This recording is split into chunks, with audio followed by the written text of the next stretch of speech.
రాయనగూడెం గ్రామ పంచాయతీలో నిర్వహించి తలపెట్టిన ప్రజా స్వాగతం పలుకుతూ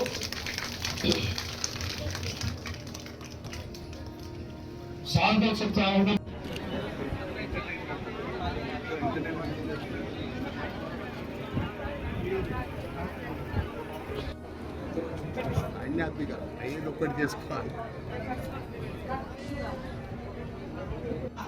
ప్రజాపాలన ప్రగతి ప్రణాళిక కార్యక్రమాన్ని మనం చేసుకుంటా ఉన్నాం. దానిలో భాగంగా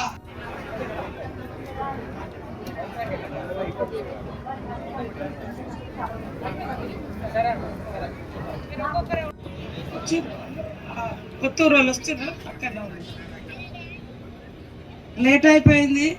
వాస్తవానికి నాకు హైదరాబాద్లో ప్రజాపాలన ప్రగతి ప్రణాళిక కార్యక్రమాన్ని చేపట్టడం జరిగింది.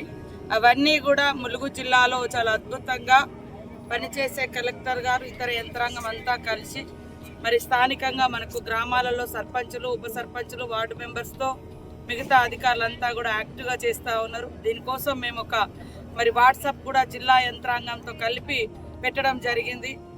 వాళ్ళు డైలీ ఎక్కడెక్కడ ఏ ఊర్లలో ఏమేమి పనులు అవుతున్నాయో కూడా చూస్తూ ఉన్నాం. దీనికి తోడు మేము మన జిల్లాలో మొట్టమొదటిసారి ప్రజల దగ్గరికే మనము ప్రజాప్రతినిధులుగా కానీ collector all department weekly 3-4 days మేము 2-3 రోజులు ప్రజా దర్బార్ అని పెడతా ఉన్నాం. ఒక్కొక్క ప్రజా దర్బార్లో చుట్టుపక్కల ఒక 4-5 గ్రామ పంచాయతీలు, లేదా ఈరోజు మనం ములుగు మండలంలో పెట్టాం 3 గ్రామ పంచాయతీలు, ఇక్కడ రాయనగూడెంలో పెట్టాం, అక్కడ ఒక 3 గ్రామ పంచాయతీలు మనం సర్వాపురంలో పెడుతున్నాం.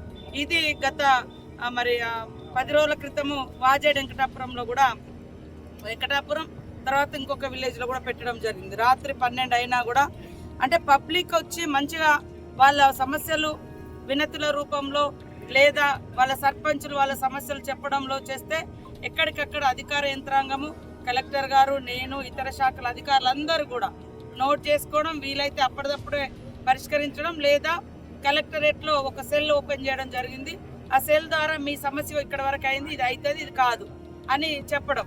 ఎందుకంటే ఒక్కొక్క సమస్య మీద పబ్లిక్ ఆఫీసుల చుట్టూ తిరిగితే అక్కడ అధికారులు అందుబాటులో ఉండొచ్చు, లేకపోవచ్చు. మనదంతా కూడా ఫారెస్ట్ ప్రాంతము, పాపం వాళ్ళు పనులు వదిలేసుకొని టౌన్లలోకి వచ్చి, ములుగులోకి వచ్చి, లేదా మండల హెడ్ క్వార్టర్లలోకి వచ్చి రోజుల తరబడి వెయిట్ చేయడం కాకుండా ప్రభుత్వ యంత్రాంగమే ప్రజల దగ్గరికి వచ్చి టోటల్ ములుగు జిల్లా యంత్రాంగం అంతా ఈరోజు ఇక్కడ ఈ దర్బార్లో ప్రజల వినతి పత్రాలు తీసుకోవడం, అక్కడికక్కడ పరిష్కరించడం. సో ఇది ఒక మంచి కార్యక్రమం. ప్రజల వద్దకు వెళ్ళి వాళ్ళ సమస్యలు తెలుసుకొని అవుతుంది కాదు, అయితే ఎన్ని రోజులలో అవుతుంది కాకుండా అని ఒక అటెన్షన్ అనేది బిల్డ్ చేసి అందరము దాన్ని ఖచ్చితంగా ఇక్కడ దాకా వచ్చినాం, ఖచ్చితంగా పరిష్కరించాలనేటువంటి ఆలోచనతో ముందుకెళ్తున్నాం. దీని మూలంగా కనీసం ఒక 50% అయినా మేము పబ్లిక్ సమస్యలు పరిష్కరించగలుగుతాం అనేటువంటి విశ్వాసంతో ఈ అడుగు వేసినాం. ఇది అన్ని మండలాల్లో మ్యాక్సిమం అన్ని గ్రామ పంచాయతీలను కవర్ చేసే విధంగా ఈ ప్రజా దర్బార్ కొనసాగిస్తాం.